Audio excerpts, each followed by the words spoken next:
Powered by the Inside the Birds podcast. Now, live from inside the Matt Black Kia Studios. This is Football at 4. Football at 4 is powered by the Inside the Birds podcast. It's brought to you by Prop Swap, America's sports betting marketplace. Sell your sports bets, take your profit, find out how. PropSwap.com. Download the Prop Swap app today. You know what I want to know? What Joel Embiid's MVP odds just changed to? I know the Sixers' odds to win the championship have drastically made a change, but Joel Embiid was the favorite to win the MVP. Have they gone up even more?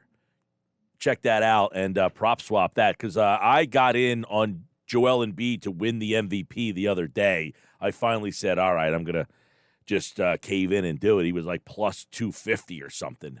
So I said, it's just going to keep going up. I mean, eventually at the end of the year, he's going to be minus 125, so at least I got in at plus 250. All right, let's get Football at 4 rolling here. A couple days before the Super Bowl, Eagles offseason, some things to discuss. Geoff Mosher from the Inside the Birds podcast. Now, if there was a trade in the NFL, Simmons and Embiid, like, what would the level of trade be? Oh, that's a great one, because normally in the NFL, you don't see a star traded for a star. It's usually for picks, and usually if it's a star, it's a wide receiver or a quarterback, sometimes a defensive end. When was the last really good player-for-player trade? Man, Right. Would this be like that's a two good one. quarterbacks getting traded for each other? Like, if you would you like say this would be like, well, Stafford got traded for Goff last year. Yeah, but Goff was kind of like the throw-in with the first-round picks. Yeah, true. It would I be mean, like if the, I guess to our audience, there's a lot of Simmons haters. He could be the throw-in. Yeah, I guess He so. would be That's the a good Goff, point. the former number 1 overall pick, who Right. had been to the, like Super Bowl, and then you trade him for Matthew Stafford, who's James Harden. I think Harden's probably more impactful as a player in the NBA than Stafford had been in the NFL. But Right. I was just thinking about that. Like, this is like a lot of times at the trade deadline, you see trades, but it's like guys trying to switch contracts and bury. You don't see like star for star in season very often. It might happen in the off season, sign and trade stuff. But at the deadline to get star for star like this, you don't really see that too often. No, you don't. And obviously, even in the NBA, you don't see something like this that often, unless of course somebody has to force their way out. But like if you go back to the Oladipo trade, that was never considered at the time fair value. Now it wound up being pretty good, right? With the Rockets. Wait, Oladipo went from the Pacers to where? Miami. He was involved, I'm sorry, in the Paul George trade, right? He went from Indianapolis. Paul George was on Indianapolis, and then he went to OKC. Where? Oklahoma OKC, City. right. And Oladipo was part of that trade, and he wasn't the Oladipo at the time, but he turned out to be a really good player. Yeah. That helped, and so did Sabonis. Turned out to be a good player for them. But yeah, you don't. It's sort of rare. But I tell you, Mike, I think that the Nets. It's funny because I was listening to some New York sports talk radio really quickly. They think it's a win for them, and of course, Sixers fans think it's a win for them. And I honestly look at it, and I think that, even if Ben Simmons never really improves as a shooter, when you put him with Kyrie, if Kyrie ever gets back full time, and of course if Durant stays healthy, they're still pretty good. I mean, this is going to be a fun rivalry, I think. Well, for the next few here's my years. question then, Moshe. All right, There's so many questions, but Ben Simmons hasn't played. He's not mentally ready. Will he be mentally ready? They play in Philadelphia in exactly 1 month from today. So, 2 questions. 1, will he play in that game? And 2, will he appear in a game for the Nets previous to March the 10th? Or will he finally be mentally ready to play conveniently the day after the Sixers host the Nets? Well, to answer that question, I would have to know, are the Nets withholding money from him the way the Sixers are until he's ready to play? All right, let's say they are. Then I think he's ready in 2 weeks. Let's say they're not withholding money the way the Sixers were doing. Then I think he probably takes the month, maybe a little bit longer. So that's really where the key to this all is follow the money. Well, right? I would imagine that Simmons shows up to practice or does whatever they ask him to do, that he will get his paycheck. He will just be a guy who now is getting into game shape. Right. If that's the case, he should be ready to go in 2 weeks. Okay. Well, they play in a month. I'm interested to see if he's on the floor in that game. Yeah. Now, here's another great Eagles parallel, right, that we can draw as we get into football. Yeah. It was what? Was it yesterday or the day before that Steve Nash, with a microphone in front of his face, said, "We are not trading James Harden." He right? said that. He said it this afternoon, Moshe.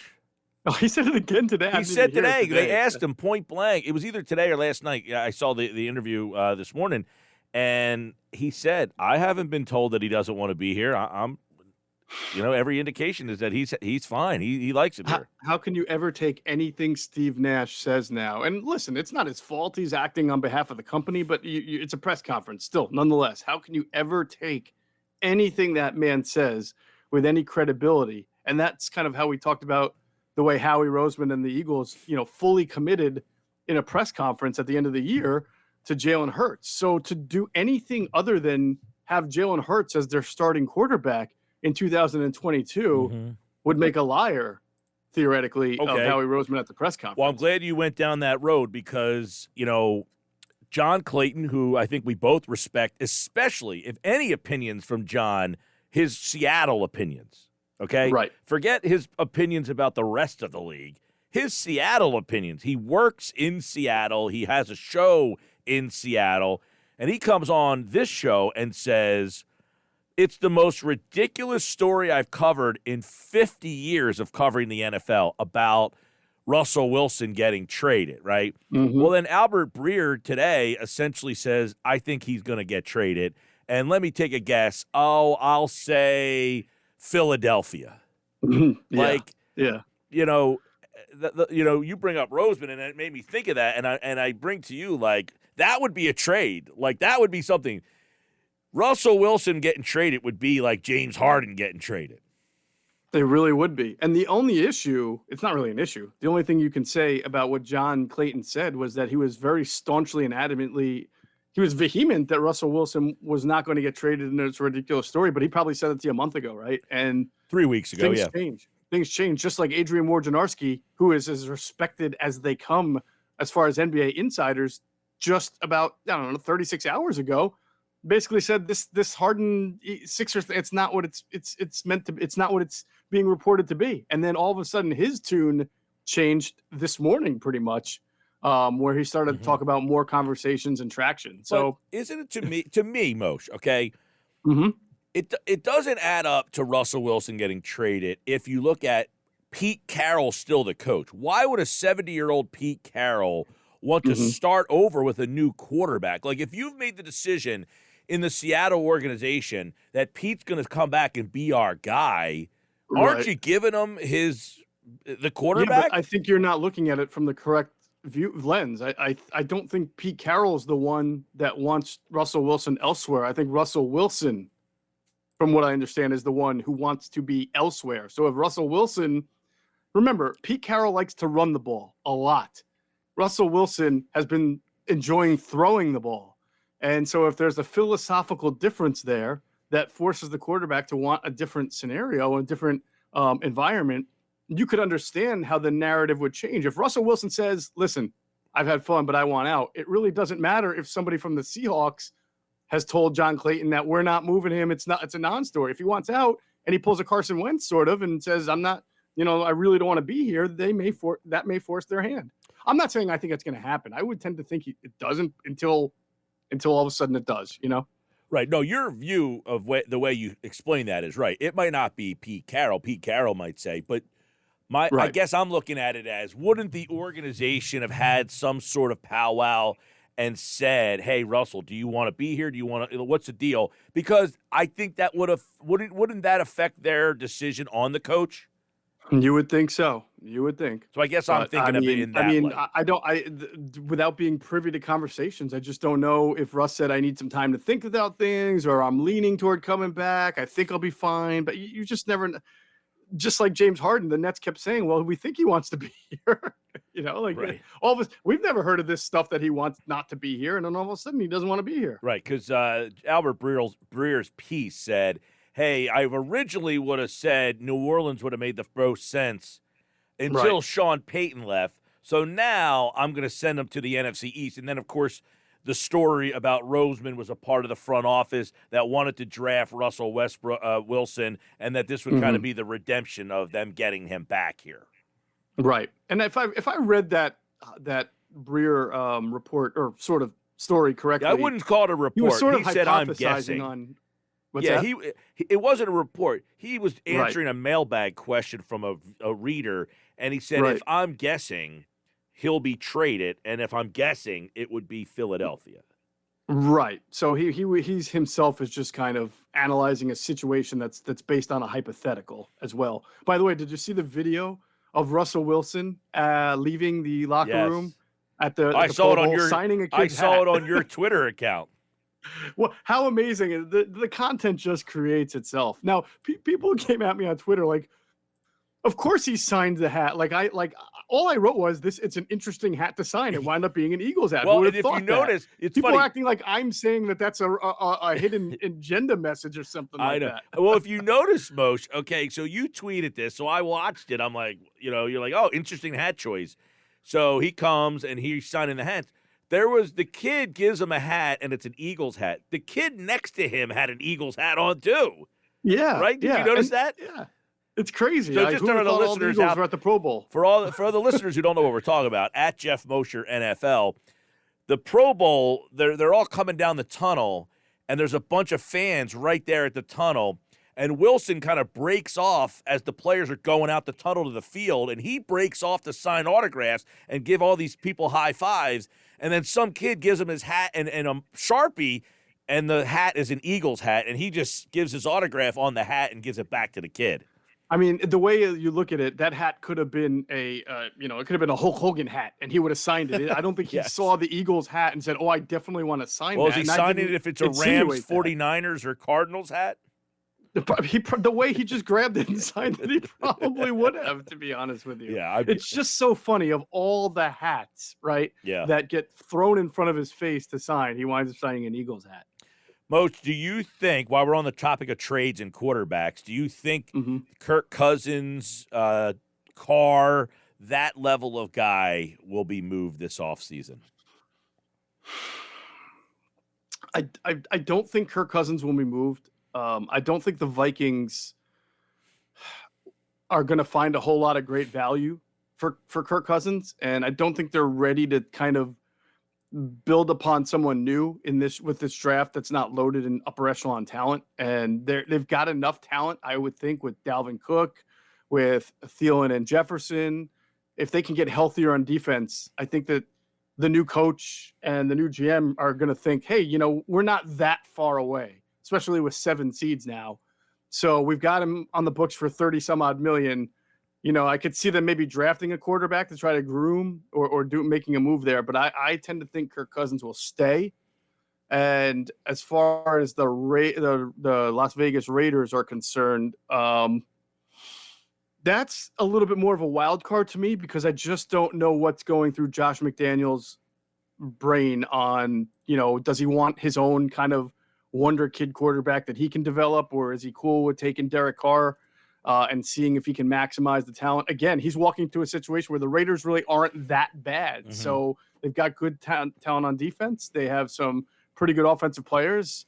And he might think that with a guy like Derek Carr, who's, good enough to win in this league, and he's won double-digit games before, that he can be the guy. So I would tend to say no movement on either of those, but you just never know what kind of value a team might get for those guys, and that might force a team to be like, you know what, I'm not going to turn down a couple of second-round picks or a first and a second or something like that. By the way, while we're on the topic of Russell Wilson, I will be talking to Lofa Tatupo here in about 20 minutes, who covers the Seahawks. He does the Believe in the Seahawks podcast. So I can ask him if he thinks that Russell Wilson wants to be traded. I think that's the big thing here. I'll ask you, though, Moshe, on Russell Wilson, if Howie Roseman picked up the phone, what kind of offer would he have to make?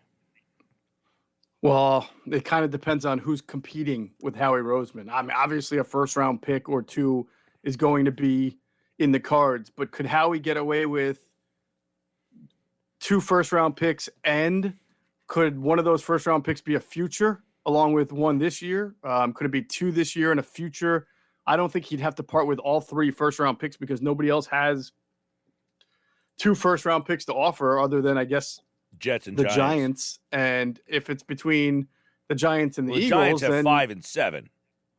That's true. The Giants are probably their only competition in that regard. But and then I don't know that the Giants are courting Russell Wilson. So no, but I think adding a new GM and a new head coach, an offensive-minded guy, because we were talking about this with Andrew, I guess, on Tuesday about the Eagles pick 15.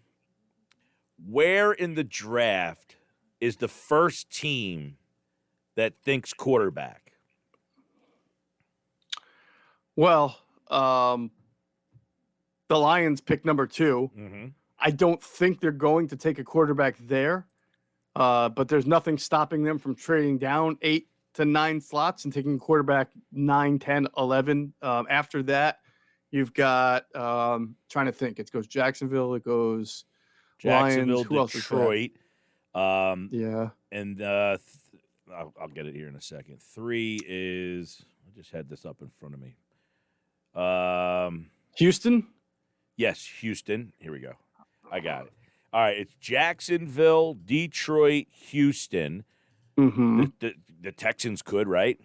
They could. Again, it just feels like the way the feedback we get is top 5 is too rich for this quarterback class. Mm-hmm. The Jets took one at number 2 last year, so I would think they're not a candidate. Agree. 5 is the Giants. Yeah, I don't think they're going to take a quarterback 5. Okay. Carolina is 6. That's a spot, potentially, if they really love a quarterback. And maybe, again, even if they don't, maybe they trade down to like 10 or 11 with somebody else. So I think a quarterback will probably go a little higher than what people are talking about right now, but I don't think top 5. Right, because then the Giants pick again at 7. Atlanta is 8, and it's like, all right, are we ready to finally take the guy to replace Matt Ryan, or do we wait another year for that? You've got Denver with their quarterback situation. Like, if they don't get Aaron Rodgers in a trade, do they go through the draft?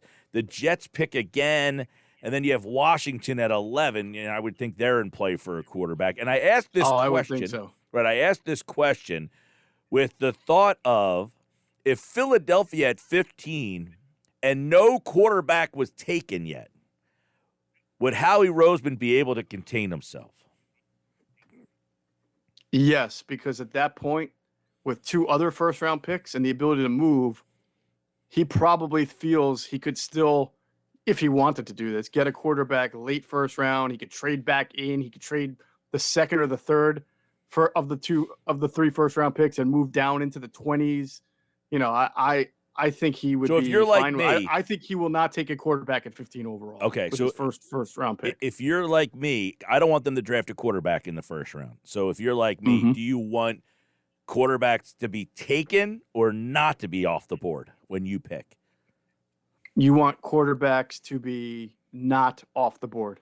So in other words, you want them to not be off the board because this way they're falling back, and that in Howie's mind, hey, I might be able to get one in the second round. Yes, gotcha. Or very late first. Like he might move down from the second or third pick into the lower half. Lower fifth of the first round. Gotcha. All right. Well, that's interesting. You probably wouldn't be upset with that, right? Because if you move down, you're usually acquiring an asset, and then also, even though you move down, you've acquired an asset, and then maybe picked a quarterback to go with it. I don't know how you feel about that. I don't know. I mean, I want to see them put as much talent on the roster, and you have Hurts. I'm not saying Hurts is the guy.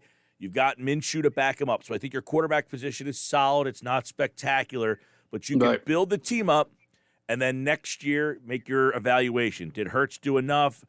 And if he didn't, we've got enough on this roster. Now we got to go full force on trying to get our quarterback. How would you feel if they took a quarterback in the second round then? Is that different to you? Man, I mean, did I trade Minshew? Well, it gives you the opportunity to trade Minshew either coming out of training camp or at the deadline. Yeah.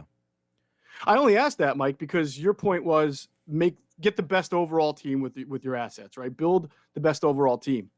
And the Eagles used that philosophy 2 years ago when they picked Hurts, saying, we believe having a great backup quarterback is essential in the NFL as opposed to paying $20 million for one. Yeah. So in their minds, they would be, even if Jalen Hurts was the starter and wound up playing great and earning a long-term contract, whoever they took in the second round would be a very good asset for them. And in their thinking of building a great team, or just in general or around Jalen. So, yep. And then your hope is that Jalen has a really good year and, you have him at a cheap price again. Jalen? Yes. Well, if he has a really good year next year, you would think he would get a long-term deal for that. I mean, you would think he'd be, I guess, in line for the contract next year will be his third. Yeah. Right. Next year will be his third year. You're almost thinking of it in that last year was his first year, not his second year. But contractually, correct, right? Yeah, no, that's why this is such a pivotal year for him, because it's extension time. So it's not just good enough to be good, just kind of good enough to get you seventh. Like, you got to be better, and you got to show the organization that you're going to be the quarterback for the long term, or else they're not going to pay you. Because no matter what, he's going to put up the type of numbers, just like he did this past year, that are going to warrant X amount of $1 million. Even if you're not like top 20 passer, all the rushing touchdowns that he had, the rushing yards. I mean, he could probably, if he was a free agent right now, he'd probably try to look for a contract in excess of $25 million a year. Right. So, I mean, that's why it's such a pivotal year for him and for the franchise. That's Geoff Mosher, Football at 4 here on the Sports Bash Live on 97.3 ESPN, powered by the Inside the Birds podcast. What are some of the things happening this offseason now that you guys are in offseason mode? Oh, well, it's not the off season for ITB, Mike. You know that we're bringing on 2 shows, and we'll probably have some more things. But this week we started a show for the next 5 weeks with Trey Thomas. It's on our YouTube channel, where he breaks down certain concepts on tape. He did an unbelievable job in show 1, Mike, of breaking down how the Eagles have their protection schemes from an offensive line and running back standpoint as far as blitz pickup. And he noticed a trend in their protection schemes that he thinks doesn't benefit Jalen Hurts really well, and that they could change it to make it better for him. So you can go check it out. And he does such a great job. He does the grease board X's and O's, and then the all 22. So he draws it up for you. Then he shows you with real footage, and he's voiceovering the whole thing. I don't even know how he does it. I don't know how to do that. So it's great stuff. It's called On the Tape with Trey. And then in 2 weeks, Greg Cosell is going to start doing a weekly show with us for the next 10 weeks.